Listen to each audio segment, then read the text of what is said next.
champ. Come on, the champ. Ooh, undisputed. Guys, come on. Let's go. That was Daniel Dubois' pre-fight. Yes, pre-fight party, because that's what you do when you're fighting Alexander Usyk, apparently. Life gets serious. Let's just all chill out, man. Let's just have a good time. It's only a little fight. What are we worried about here? Do you know what I mean? Yes, I can die in the ring. Don't worry about it.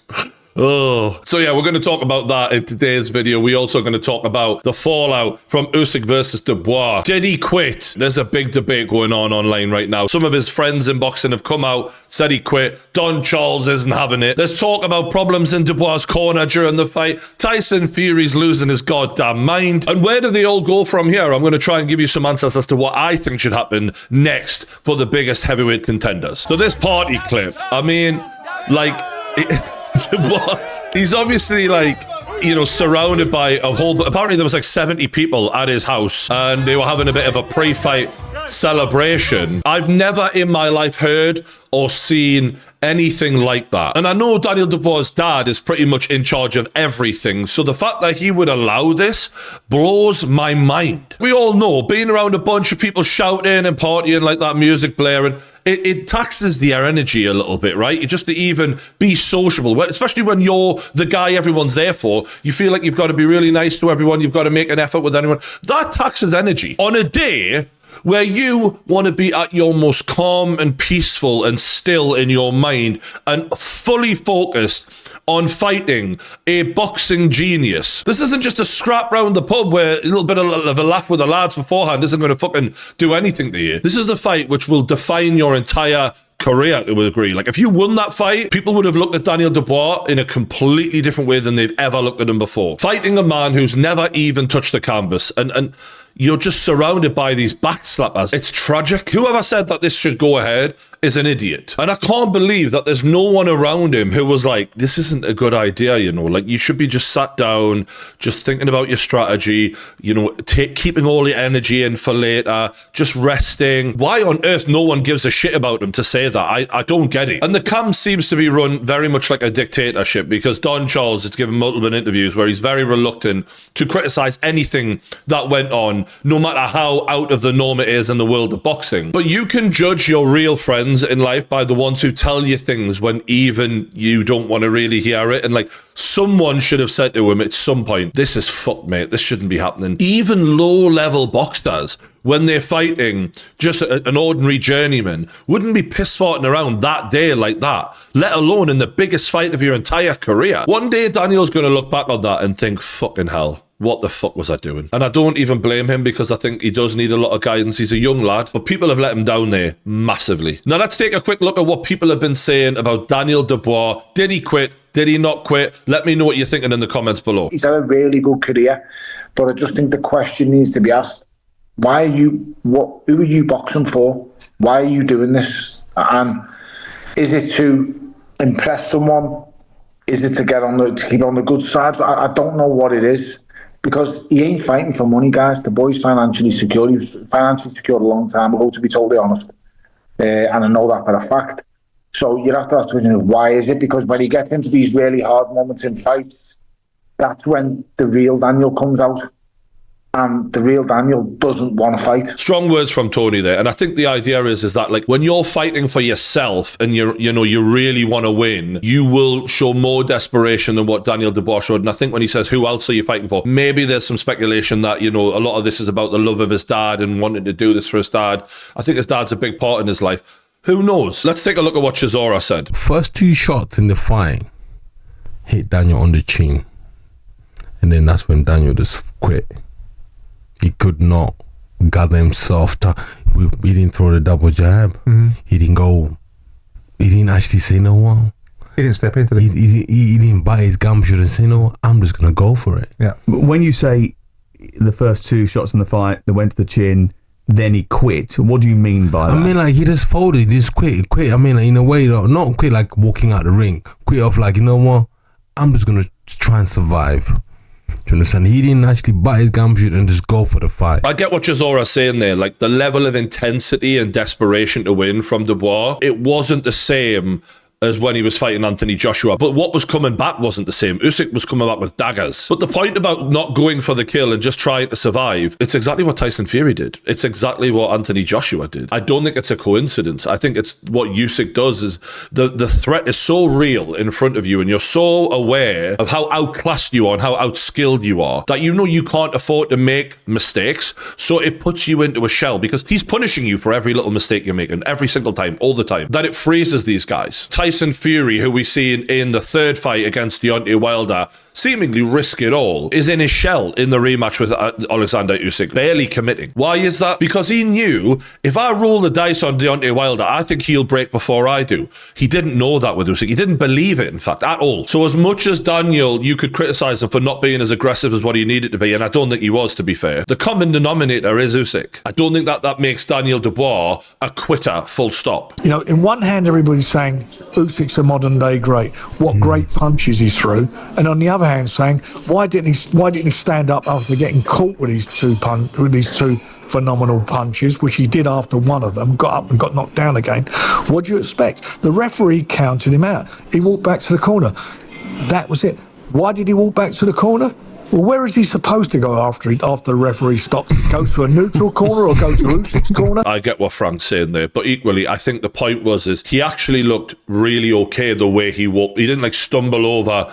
And I think a lot of people are like, if you can get up and walk like that to the corner, could you not have shown a little bit more in trying to get back to your feet? And look, I'm not saying that, because ultimately, if you get back to your feet, you're getting put back down on your arse again. I understand the hopelessness of that situation for Daniel Dubois. And the only person who's going to gain anything from Daniel Dubois getting up in that moment and getting hit again is the fans. And for me as a fan, I felt like we'd seen more than enough from Daniel Dubois. We'd seen who the better fighter was. So I don't need him to do that for me personally. Somebody posted all these punches in slow motion. Have a look at them. Anybody's a doubter, go and look at them. And he did what he had to do. And I think there's a lot of people just taking away from the brilliance of Alexander Usyk by saying, oh, Dubois wasn't that good. And it's like, he was made to look ordinary by a great fighter. Dubois is a good fighter. He was just in there with someone who could exploit every single weakness he had. You know, against Hrgovic, he was taking shots and carried on because he could see those shots coming, and therefore the ones that you see coming, they don't quite hurt as much because you can't brace for impact. Usyk hits you with shit you don't even know is coming, and that can be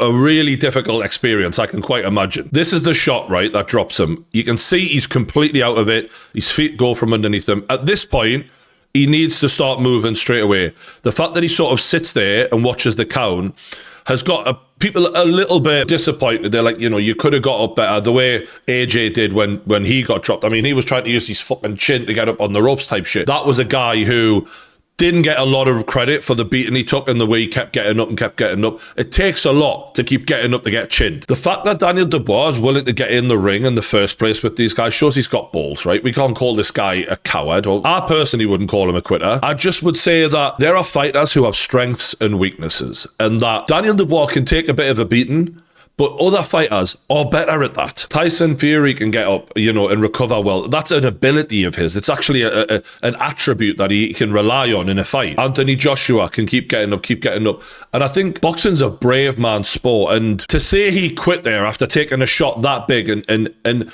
you know, maybe sitting there for a couple of seconds longer than he should have and not making the count, I think it's harsh. I'm more annoyed about the nonsense of the party and all of that. I think that's far more outrageous. Him taking a shot like that and not getting up quick enough is very fair. Now let's take a little listen to Daniel Dubois' coach, Don Charles, and what he had to say about people calling Daniel Dubois a quitter. Derek Chisora says after the fight, not only that Dubois quit again, but that you hadn't prepared him properly. He was disappointed. I've never denounced Derek Chisora publicly.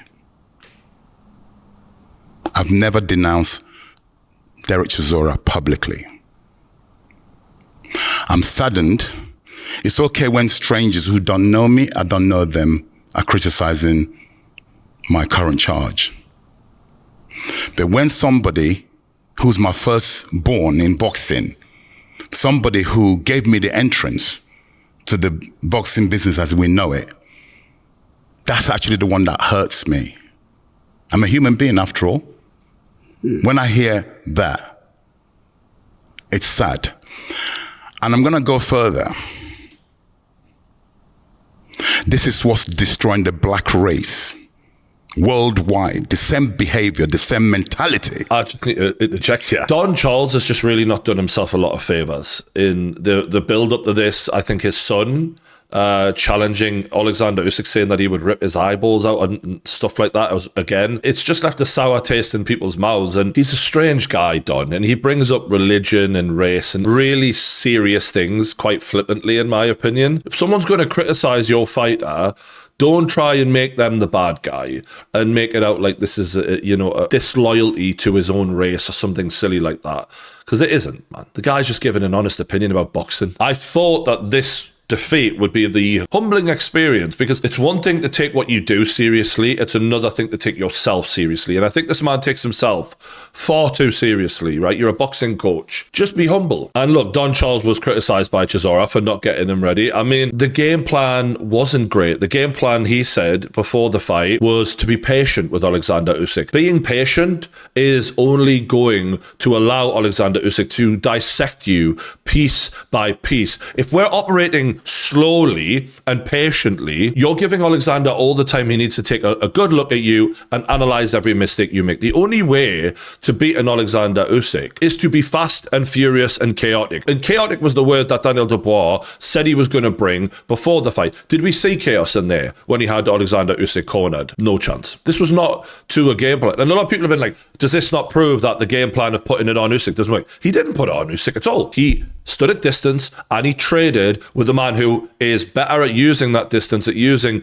his footwork than he is. He played Usyk's game. Sticking on him is getting right up close and fighting inside with Alexander Usyk, not giving him the distance to use those clever feet. When you've got him in a corner, for example, not letting him out the corner without damage. For those who think that this has now disproved any sort of game plan, and I'm not saying that game plan would even work on Alexander Usyk, I'm saying it's never really been tried, and it's the only one I can think would have a fucking chance against him, because he is so skillful. Unless you happen to land a lucky shot on him, obviously, which, that can happen in boxing, but it's not likely considering what we've been watching. And now, a word from our sponsors. If you're looking at going away this summer, then this is a great way to save some cash. Wherever you're planning on going on your summer holidays, you're gonna need internet access on the go. And there's only one company I trust for that when I'm abroad, and it's Saley. And right now, there's 15% off your first eSIM plan, so this is a great time to get in. What's great about Saley is it gives you a local SIM card you can use when you're traveling, so you don't have to pay those crazy roaming fees just to send a message or check your Instagram. And they've got plans in over 160 countries and 8 regions, so pretty much wherever you're going, they're going to be able to make sure that you're connected. All you got to do is click my link in the description, download the app. It's going to work on iOS or Android. Then you buy your plan and you can choose the amount of data and the time frame that suit you best. Then you just install the eSIM on your phone, and when you land at your destination, you can activate your plan instantly. And the great thing about Saley eSIMs is they only ever have to be installed once. So when you go on your next trip, you buy a plan for the new country, turn the eSIM back on, and boom, you're back in business. And the thing I love about Saley is I actually used it when I went to LA not long ago, and I had unlimited data, which is one of their options. And actually, the connection that I got from the eSIM was faster than the Wi-Fi in the hotel. And it just saves the hassle of hopping from Wi-Fi to Wi-Fi when you leave the hotel and not being able to do anything when you're in between locations. And they've got 24/7 support, and they'll do you a refund if for whatever reason your eSIM isn't compatible. So get yourself onto Saley now. Click the link in the description below. Go to saley.com/paingame and use the code PAINGAME, all block capitals, all one word, for 15% off your first purchase. Now let's hear what Dave Allen had to say about the state of Dubois' corner during the fight. Daniel was beat maybe a minute in. He got hit with 3 or 4 jabs. He was made to miss. At the end of round 1, I believe Daniel's dad was in shouting double jab right and taking over the corner. Don Charles is the trainer. Right. That's Daniel's dad. They've got a great relationship. There's one coach. If I was with Jamie Moore for 10 weeks and my old man came here and started giving me instructions, he'd be told where to go by me and Jamie. It's ridiculous. There were 25 lads in that corner. He's a great coach, Don Charles. Daniel Dubois' father should not be given any instruction. He's not a boxing coach. Whatever relationship they've got, fantastic. He's not a boxing coach. It was a shambles. Yeah. Unfortunately, we've seen this before, right? With Anthony Joshua, I think in the second fight, when he had his rematch, it was nonsense in the corner. Multiple voices. People telling him he's winning rounds when he's losing rounds. Remember the Tyson Fury first fight? 3 different voices, and all different instructions at him. Absolute chaos. And I made a point at the time in saying, who's the common denominator here? Alexander Usyk. Like, people are so acutely aware of the greatness of the man in front front of them that they're trying to overcompensate by thinking, if I say loads of stuff to my fighter, it's just going to help him, right? We just need to say loads of shit to him and give him as much instruction as I possibly can. And it's just like too many chefs spoil the broth. It's an overload. And actually, you end up hearing pretty much nothing. And it's funny because I think one of those old dinosaurs at the time, you know how these bloody YouTube channels go, True Geordie said this, what do you think? Which, ask your own fucking questions, mate. But anyway, one of these old dinosaurs was like, well, that's not true, and it's like, look at what's happened to Dubois' corner. They've gone to shit as well. Like, it's a real problem because they're aware that they're in there with a genius. So the more we say, the better chance we've got. It's a joke, man. The Dubois corner thing, I think, really needs to be sorted out. Like, you know, if you're not a boxing coach, you should not be giving instructions at all. This is about winning fights, and the only way you're going to win fights is if you let the fucking boxing coach take full control of the situation. He's the only voice that should be in Daniel Dubois' corner. Why hire a fucking boxing coach then? If you're going to talk over him when it's the most important time, why bother? Until this is sorted out, we're never going to see the very, very best of Daniel Dubois. Now let's take a little look at what Tyson Fury has had to say after the fight. I keep getting asked about this Dubois situation and all this quitting stuff and whatever else. Here's the fact. The facts are, young Daniel did his best against one of the greatest champions that's ever been. Is that right? You rate Usyk now. It's nice to see him get a bit of credit. He got put down twice. What do you want him to do? Die in the ring? There's no first place for getting battered to fucking still losing. The lad did his best. He wasn't going to win the fight. He's better off getting out of there. There's a lot of jealousy in boxing, especially when an individual's making a lot of money. A lot of jealous fighters slagging someone off who did his best and had the guts to get in there. There is no cowards in boxing. When you're in that ring fighting world heavyweight champions, there is no cowards. So all the credit deserves to Daniel. This is the kind of thing Tyson Fury used to say in like 2019. The down to earth, saying what really, you know, sticking up for people, being a voice for good. He used to say stuff like this quite often, and it made me love the guy. Believe it or not, I thought he was great. And when I hear this, I'm like, brilliant. More of this. Where is this version of Tyson? Because it's been gone for years. And I think, you know, what he's really understanding here is, I've been in there with this guy. I know what a ninja Alexander Usyk is. I know how hard it is. So I'm going to stick up for Daniel Dubois a bit. And fair fucks. I'll always be honest, even if I think Tyson Fury can be the way he can be. He's been all right there. He worked his bollocks off from being 8-year-old and fucking won the world title and fought fucking Usyk for the undisputed. Now he's sitting at home, multi-millionaire at 27. Do what the fuck he wants. Daniel, if you ever get to see this, chin up, son. Your dad's proud of you. Everybody's proud of you. He's actually empathising with him because he has felt that taste of defeat to the hands of Alexander Usyk. As much as he's trying to convince everyone, I never lost. He knows what it feels like. He knows what it feels to feel like, shit, I've lost. And it meant a lot to Fury, right? It meant a lot to be number one, greatest of all time and all of that. And I think he must be thinking, I know how low he must feel because I've been there. And that's why he's wanting to pick him up. It's good of him. Do you know what I mean? Fair play. I just wish he would finish the sentence and go, because I know how it feels, mate, and I've been beaten by the same guy. But he still can't admit that for some reason. After watching the boxing last night and reflecting on situation, you know, you got AJ boxed Daniel Dubois recently and got ironed out, knocked down 5 times, flattened. And then Dubois was on a great run. Three big knockouts in a row, including Joshua and Kovic and Miller. And he goes in there and gets absolutely plastered, iced out by Usyk. So it just shows, you know. And there's all the big fights, Tyson Fury and AJ. AJ got ironed out by Dubois properly, and Usyk just ironed out Dubois. Wait there.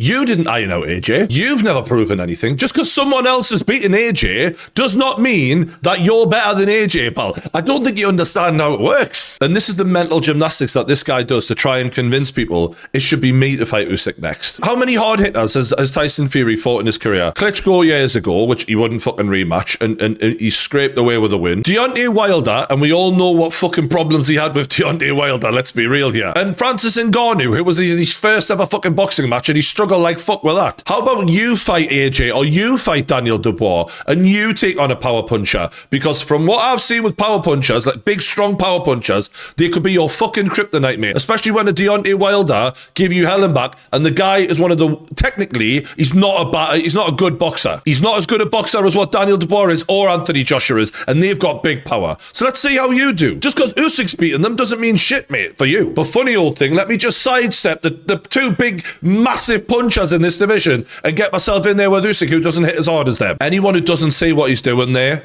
it's right in front of your eyes. Trust me on that. The only man who's been able to beat this fucker is myself, and been ripped off. It's not even worth it, is it? Here's a fun fact. Someone said to me today, what do all the British World Heavyweight Champions have in common? From Frank Bruno to Herbie Hyde to Michael Bent to Henry Akinwande, Lennox Lewis, Anthony Joshua, Daniel Dubois and David Hay. I said, go on, what is it? He said, they've all been knocked spark out in their careers. You're the only one of them, British World Heavyweight Champion, who has never been ironed out. And the guy who said that to him today, by the way, his name was Tyson Fury, because he's talking to himself, yeah, obviously. No one just come up to him and went, do you know what, Tyson? No one said that. He's the David Brent of fighting. What's it like being the daughter of the Gypsy King, heavyweight champion of the world? It's all right. No, but like, do people like ask you questions or treat you differently or anything? No, never.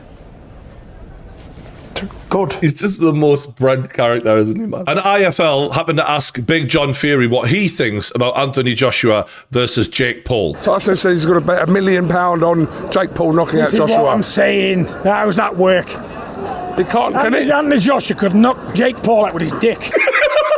Oh, fucking hell, man. You know what? He's still the funniest bloke in boxing, isn't he? Fuck me. The more I think about this Jake Paul-Anthony Joshua fight, the more I don't want it to happen. Like, I understand it's money, but, like, AJ's made a lot of money. You've got a handful of fights left. Don't waste it on a Jake Paul fight, man. Daniel Dubois has just looked quite vulnerable when attacked by Alexander Usyk. He's got a win over you. You can't be king of the world. Usyk's king of the world. Try and be king of England. Fight Dubois, fight Tyson Fury. They're the only two fights you need, mate. And fuck these warm-up fights. Like, you've been learning boxing for the last 20 fucking years or whatever. Just get in there with one of them two and make the fight happen. Warm-up fights, they've cost us everything, right? When he was going to fight Deontay Wilder, Wilder lost to fucking Joseph Parker. Just get it on with them. I know Jake Paul, it'll be massive. It might be on Netflix or whatever.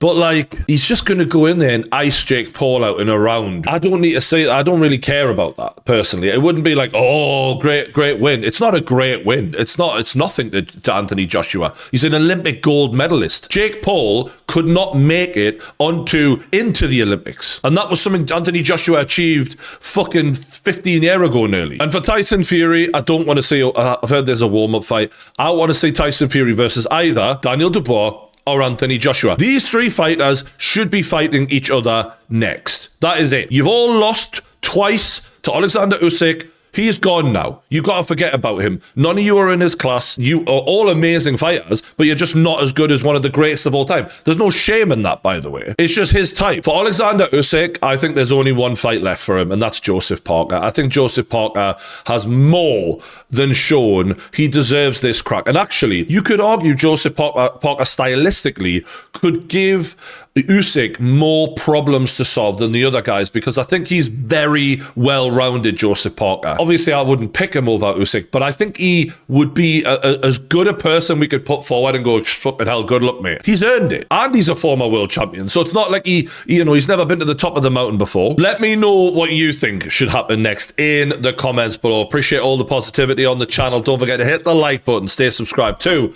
the Pain Game YouTube channel. I'll see you on the next one.